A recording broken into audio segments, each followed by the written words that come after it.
How about you and me get to know Geronimo? Mighty Geronimo is born in what we now know today as Arizona in the upper Gila River country on June 16th of 1829. Native legends say that he ate the heart of the first animal he killed to always ensure he would be successful at hunting. And he was part of the Benedonque of the Chiricahua tribe of the Apaches, and they were a small but mighty group of about 8,000 people. And at this time, the Apaches were at war with the Mexicans in the south, the U.S. government in the north, and the neighboring Navajo and Comanche tribes. In 1851, during a trading expedition, Mexican soldiers led by Jose Maria Carrasco attacked his family's camp.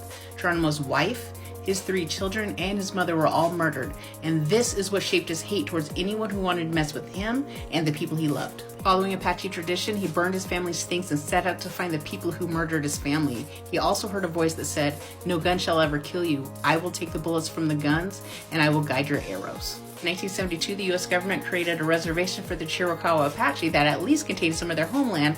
However, they were soon evicted and forced to move in with other Apache tribes in the San Carlos Reservation in Arizona. Going down quietly, Geronimo and his followers broke out on 3 separate occasions over the next decade, and because he had such knowledge of the hills and surrounding areas, he was able to evade his pursuers. The more often Geronimo was able to escape, the longer he was able to disappear, and this was a huge embarrassment for the U.S. government, and this made him a newspaper sensation. May 17th of 1885, Geronimo, who was then 55 years old, led about 135 of his people on a daring escape from the reservation. Now, he relentlessly made his people travel up to 70 miles per day, and on these travels, they would raid both Mexican and American settlements to get supplies that they needed.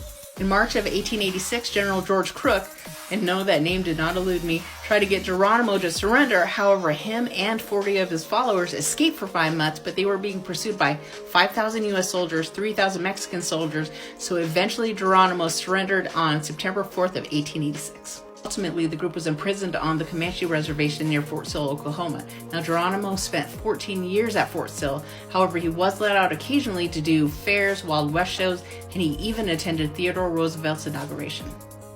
Sadly, Geronimo died of pneumonia on February 17th of 1909. He's buried at Beef Creek Apache Cemetery in Fort Sill, Oklahoma.